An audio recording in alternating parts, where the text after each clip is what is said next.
Oi, gente. Estou aqui hoje para mais uma vez informar vocês como os medicamentos agem no nosso organismo. Hoje eu gostaria de tratar um pouco com vocês, brevemente, sobre como os antidepressivos e os ansiolíticos eles atuam no nosso organismo para que sejam revertidos esses quadros de depressão e ansiedade. A título de informação, cerca de 15% da população mundial, em algum período da vida, vai apresentar ou um transtorno depressivo ou um transtorno de ansiedade. Com o passar do tempo e com as melhorias na indústria farmacêutica, houve um melhoramento e um aumento da segurança dos medicamentos utilizados nesses tratamentos. Bom, é importante entendermos quais são os sintomas da depressão, quais são os sintomas da ansiedade. Primeiramente, gostaria de dizer que boa parte das pessoas, elas têm os dois simultaneamente. Começa com ansiedade, evolui para a depressão e assim por diante. E acaba meio que se confundindo os dois, porque parecem muito quando a ansiedade torna-se algo patológico, digamos assim. Os sintomas principais da depressão, eles estão associados a um indivíduo que apresenta humor triste, preocupação excessiva, ele é muito pessimista, ele perdeu o interesse por atividades que antes ele fazia, que ele tinha prazer em fazer, ele perde o interesse, ele apresenta muito sono ou não dorme de forma alguma, aí já precisa fazer uso de medicamentos que permitam que essa pessoa possa dormir. Além da perca pelo interesse de atividades que antes ele fazia com prazer, ele perde também a libido, ou seja, ele tende a ter uma diminuição no interesse sexual, digamos assim. Isso foi breve sobre a depressão. Muita gente conhece, muita gente sabe do que se trata. Isso eu falei de sintomas. Já a ansiedade. Ansiedade, todos nós temos, é um sentimento inerente ao ser humano. Todos nós somos ansiosos em algum momento de nossas vidas. No entanto, a ansiedade ela pode se tornar uma doença, onde essa pessoa ela tem, assim como na depressão, preocupação excessiva, excesso de culpa, essa pessoa se cobra muito, ela tem, aí já vamos para alguns sinais físicos, digamos assim, agitação de membros, essa pessoa tende a ter eventos de taquicardia muito aumentados em relação a uma pessoa que não tem ansiedade como uma doença. Além disso, existem as dores que aparecem, que são dores somáticas, chamadas nesse âmbito de estudos. São dores que meio que refletem o processo. São o aperto no peito que o indivíduo sente e algumas outras dores também, dor nos membros. Tem gente que sente dor nas costas, como se fosse uma dor na coluna, só que não é. Todos esses sintomas são reflexo da ansiedade enquanto doença. E aí, falando fisiologicamente, como é que esses processos acontecem? Tanto a ansiedade quanto a depressão, elas aparecem quando ocorre um desbalanço de algumas substâncias no nosso corpo. Que substâncias são essas? Principalmente a noradrenalina e a serotonina.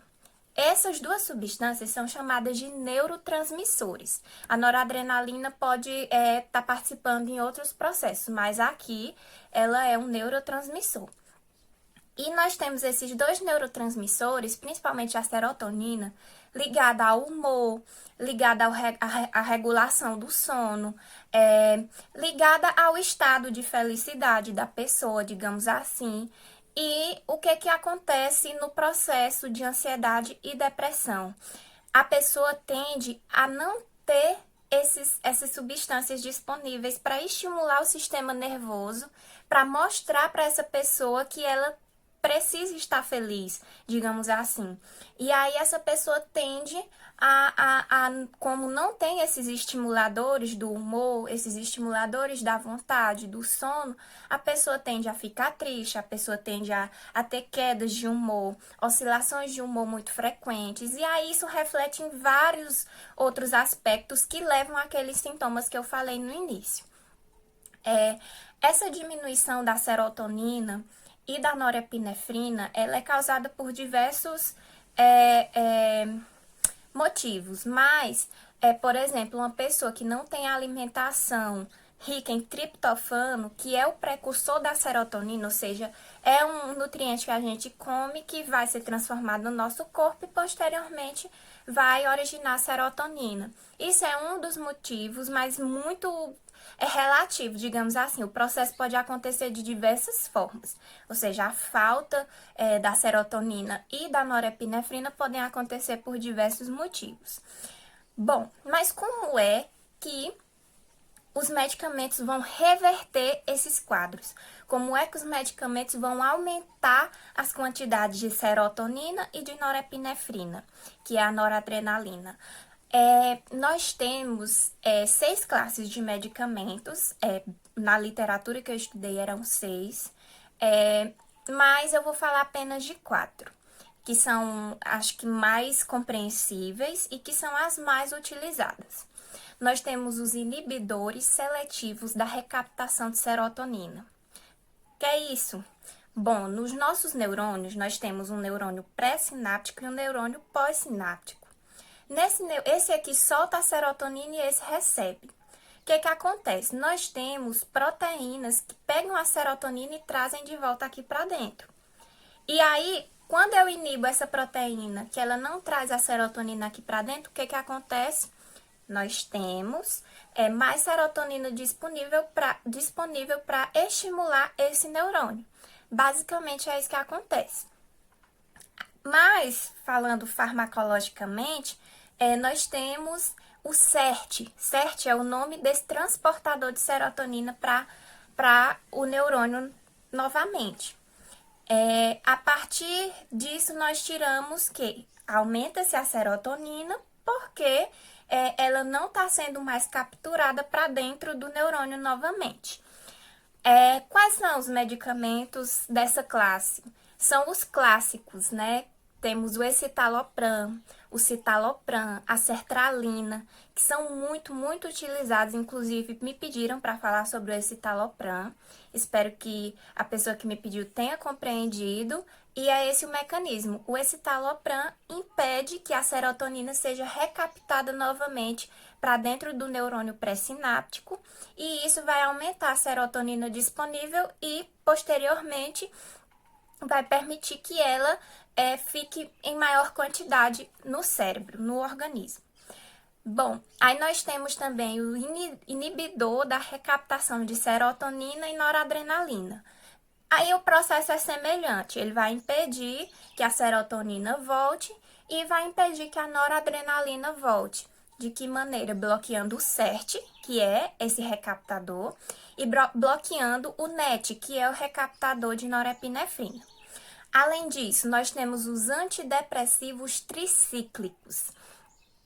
Bom, quais são exemplos de inibidores da recaptação de serotonina e noradrenalina? Nós temos a venlafaxina, nós temos a desvenlafaxina e a duloxetina. Voltando, nós temos os antidepressivos tricíclicos. Quais são exemplos? Por exemplo, a amitriptilina, a nortriptilina. Todos esses são antidepressivos tricíclicos, esses dois. Falei os dois porque são os mais conhecidos.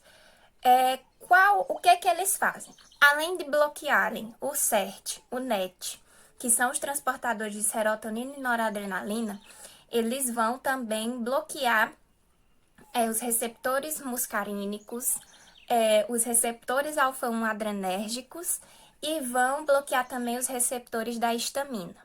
É muito difícil eu explicar para vocês o que cada um desses receptores faz. Mas além do bloqueio do CERT e do NET, aumentando a noradrenalina e a serotonina, O bloqueio do receptor de histamina vai causar o sono, a sedação. O bloqueio do receptor muscarínico vai causar a boca seca, a constipação intestinal, dificuldade para urinar.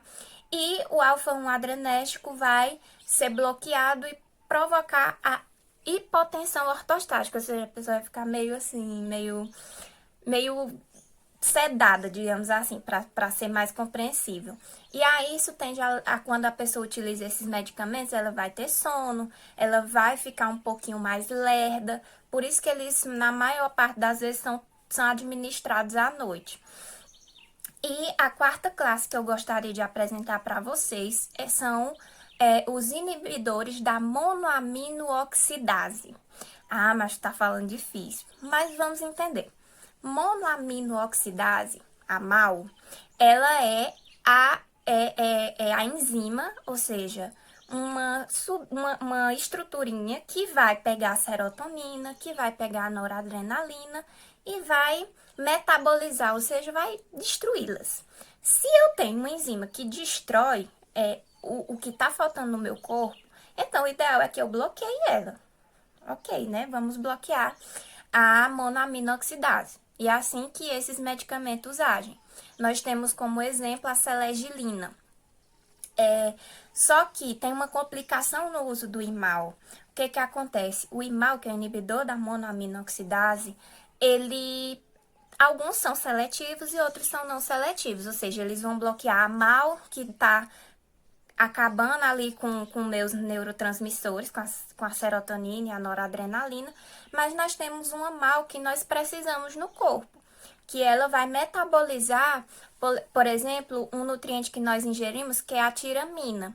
Se eu tomo um que é não seletivo, o que vai acontecer? Ele vai pegar essa tiramina e a MAL, o IMAL vai bloquear a monoaminoxidase, ou seja, ela não vai destruir a tiramina e também não vai destruir aquilo que eu preciso que ela destrua, que seria a serotonina e a noradrenalina. Em suma, o que acontece? Quando eu tomo um IMAL, o que ele vai fazer no meu corpo? Ele não vai pegar essa tiramina e não vai destruí-la. A tiramina pode fazer com que mexa lá em outras coisas, em receptores, que vão promover o aumento da pressão arterial e isso pode ser fatal. Essa tiramina estimula o aumento da pressão, para ficar mais entendível para vocês. Bom, vamos falar um pouco de efeitos adversos. Os inibidores da recaptação de serotonina, eles não têm efeitos cardiovasculares aparentes, digamos assim, eles não são tão proeminentes. Só que o que acontece? Em alguns casos, eles podem aumentar a ansiedade e aumentar a depressão. E aí a pessoa vai ter insônia, ela vai ficar irritada, ela vai ter uma exacerbação dos sintomas que ela já estava sentindo. Como eu já falei do IMAL, que ele pode aumentar a pressão, e como eu já falei dos tricíclicos, que eles vão dar sono, a amitriptilina vai dar sono, a amitriptilina que você toma vai deixar você com a boca seca, dificuldade de urinar. É isso. E os inibidores da recaptação de serotonina e noradrenalina têm os efeitos parecidos com os inibidores da recaptação da recaptação de serotonina, que são os ISRS, inibidores seletivos da recaptação de serotonina. Bom, pessoal, eu tentei resumir ao máximo esse assunto, porque ele é muito extenso, tem muita coisa a ser tratada nele, só que eu queria trazer para vocês mais quais são os mecanismos, o que é o processo de ansiedade, o que é o processo de depressão. Como eu falei no começo, depressão e ansiedade, elas se misturam muito no mesmo indivíduo. E aí, esses medicamentos, eles são administrados nessas pessoas, receitados por um psiquiatra. Como vocês viram, esses medicamentos, os clínicos geral, hoje em dia, também prescrevem, mas esses medicamentos têm que ser tomados com receita médica, com prescrição médica, porque eles mexem com muita coisa no nosso corpo. Então, é ideal que se você tem algum desses sintomas, que você sente que precisa, vá ao médico, não vá diretamente numa farmácia, não tente conseguir receita de um medicamento avulso, porque você não sabe o que ele pode causar de efeitos ruins no seu corpo. E era isso que eu queria deixar para vocês. E consciência, gente. Esses medicamentos, eles podem mexer com muita coisa dentro de vocês. E se você tem algum desses sintomas, procure um médico e faça as coisas como devem ser feitas.